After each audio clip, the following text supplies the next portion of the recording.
Kære alle sammen, rigtig hjertelig velkommen til åbningen af Carmen Køllers iscenesat.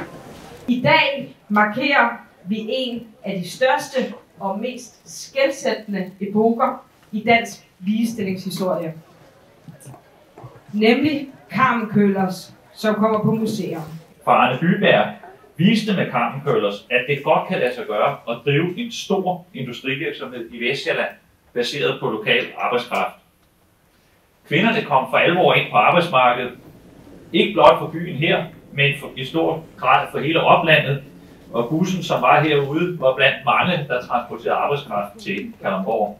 Ja, det startede som vores lille tv-serie, nu er det blevet en rigtig stor tv-serie.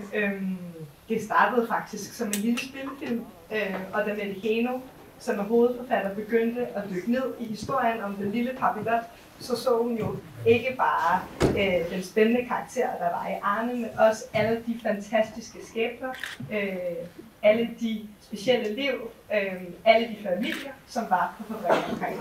Jeg synes, vi lige skal give holdet en hånd til. Alle sammen.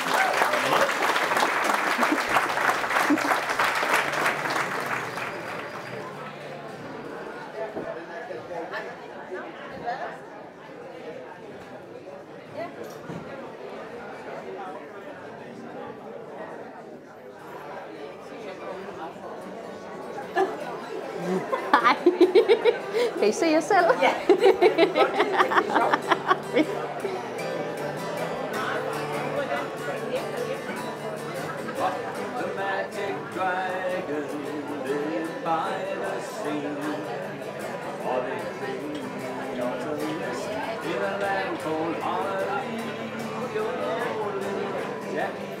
Uanset hvor meget alder har skiftet også.